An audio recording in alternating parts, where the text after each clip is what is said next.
Assalamu alaikum. 6 p.m. This is Radio Pakistan. The news read by Sumaira Kamal. The headlines first. President will address joint session of Parliament tomorrow. Minister for Petroleum and Natural Resources has called for greater cooperation between Pakistan and Iran in areas of energy and petroleum. Election Commission has dismissed petitions seeking a denotification of PMLN's registration under the name of Nawaz. Mir Sarfaraz Bukti of Balochistan Awami Party has been elected as senator on a vacant seat from Balochistan. UN Secretary General has called for prevention of full-scale attack on Syria's Idlib province. Pakistan play against India in the semi-final of SAF Games Football Championship in Bangladesh today. And now the news in detail. The President has summoned the joint session of Parliament tomorrow at 4 p.m. President Arif Alvi will address the joint session marking the advent of new parliamentary year. The session of the National Assembly has also been summoned on Friday at 4 p.m. Meanwhile, the President has also summoned a session of the Senate on Friday at 5 p.m.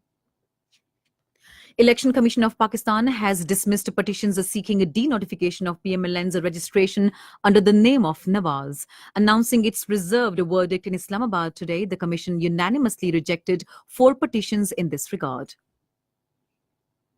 Mir Sarfaraz Bukti of Balochistan Awami Party has been elected a senator on a general seat of the Senate from Balochistan. According to unofficial results, Sarfaraz Bukti secured 37 votes, while his rival Rahmatullah Kakar of Muttahida Majlis-e-Amal bagged 20 votes. Out of total 61 votes, 57 votes were cast and no vote was rejected. Minister for Petroleum and Natural Resources Ghulam Sarwar Khan has called for greater cooperation between Pakistan and Iran in areas of energy and petroleum. He was talking to Iranian Ambassador Mehdi Honardost, who called on him in Islamabad today. The minister said Pakistan is fully committed to implement Iran-Pakistan gas pipeline project without any foreign pressure. He regretted that unfortunately the project was delayed in the past due to international sanctions. The minister acknowledged the cooperation offered by Iran in areas of electricity supply to coastal areas. Minister for Railways Sheikh Rashid Ahmed has said Pakistan Railways is planning to construct Quetta-Gwadar section and Quetta-Taftan section on modern lines.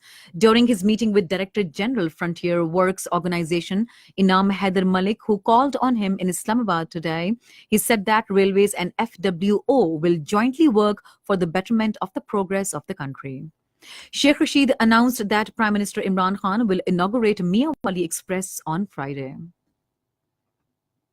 12 new ministers of Punjab cabinet took oath in a simple but graceful ceremony at Governor's House in Lahore today. Punjab Governor Chaudhry Mohammad Sarwar administered the oath. Those who took oath include Shaukat Lalika, Sayyid Hussain Jahania Gardezi, Muhammad Ajmal, Muhammad Akhlaq, Peer Sayyid Sayyidul Hasan Shah, Meher Muhammad Aslam Bharwana, Ashifa Riaz, Zawar Hussain Waraij, Muhammad Akhtar, Muhammad Khalid Mahmood, Janzeb Kichi, and Ejaz Masih. Pakistan Maritime Security Agency has carried out operation in territorial waters and arrested 18 Indian fishermen and seized their 2 fishing boats. According to a spokesman of the agency, the arrested Indian fishermen were fishing in Pakistan territorial waters.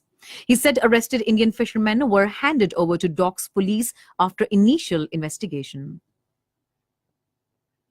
A 3-member bench of the Supreme Court headed by Chief Justice Mia Saqib Nisar has said the Apex Court wants protection and resolution of the problems of transgender persons.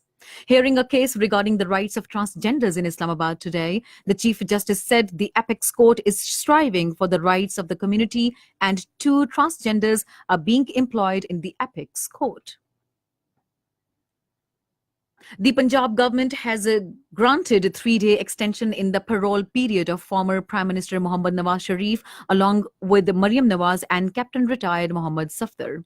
An official of CM Media Cell told Radio Pakistan that the decision was taken during a Punjab cabinet meeting held in Lahore today with Chief Minister Usman Buzdar in the chair. This is Radio Pakistan. In occupied Kashmir, Chairman of All Parties Hurriyat Conference Syed Ali Gilani and Mirwais Umar Farooq have welcomed the UN Rights Chief Michelle Bachelet's remarks on the failure of India to take meaningful steps for protection of human rights in Kashmir.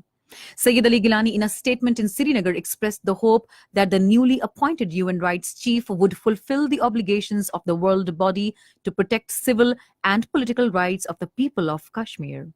He demanded a probe by the UN team into the heinous war crimes perpetrated by the Indian forces in occupied Kashmir. Gilani said that the gruesome murder of All Parties Hurriyat Conference activist Hakimur Rahman, custodial killing of Ashfaq Ahmed Wani, and the target killing of PhD scholar Abdul Ahad Ghanai by the mercenaries of Indian forces are the fresh examples of human rights violations in the territory. China has rejected a media report regarding delay in the construction of China-Pakistan Economic Corridor. During a regular briefing in Beijing, Chinese Foreign Minister's spokesman Gang Shuang said that the Pakistani government has termed the project a priority for the country. He said the Pakistani Ministry of Commerce has issued a statement in which it has been mentioned that the Pakistani officials quoted by the Financial Times were out of context and distorted the facts, and Islamabad has refused to acknowledge the report. UN Secretary General Antonio Guterres has called for prevention of full-scale attack on Syria's Idlib. The UN chief, in a press encounter at UN headquarters in New York, said a full-scale attack will unleash a humanitarian nightmare unlike any seen in the blood-soaked Syrian conflict. He said Idlib is the last so-called de-escalation zone in Syria. It must not be transformed into a bloodbath. German Foreign Minister Heiko Maas with their Russian counterpart Sergei Lavrov will discuss Syria and Ukraine issues in Berlin on Friday. The spokesperson for the German Foreign Ministry told a news conference in Berlin that the endeavor to find a diplomatic solution of Syria and Ukraine in a meeting. In Iraq, 6 people were killed and 42 wounded when a suicide bomber detonated a car full of explosives in a restaurant in Tikrit city today. Police said the attacker targeted the restaurant, which is usually frequented by security force members and paramilitary fighters. No group has so far claimed responsibility for the attack. Sri Lanka has approved a ban on animal sacrifices at Hindu temples after growing protests over the rituals from the country's Buddhist majority as well as moderate Hindus. The cabinet approved a proposal in this regard that was put forward by the Hindu Religious Affairs Minister to the outlaw ancient practice that is still observed at several temples in Sri Lanka. The government said in a statement that a bill is being prepared to ban animal and bird sacrifices at Hindu temples. Russian President Vladimir Putin has said that he is satisfied with the progress development of relations with Mongolia. Putin made these remarks during a meeting with Mongolian President Khaltama Butulga in Russia on the sidelines of the 4th Eastern Economic Forum. He said Mongolia is planning to establish a trade office in Vladivostok. Pakistan will take India in the semi-final of SAF Championship in Dhaka this evening. The match will begin at 6:30 p.m. Pakistan Standard Time. And finally, the weather. Mainly hot and humid weather is expected in most parts of the country. However, rain, thundershower with gusty winds is expected at the isolated places in Rawalpindi, Islamabad, Gujranwala, Lahore divisions, Gilgit-Baltistan, and Kashmir during the next 12 hours. To end the news, here are some of the headlines once again.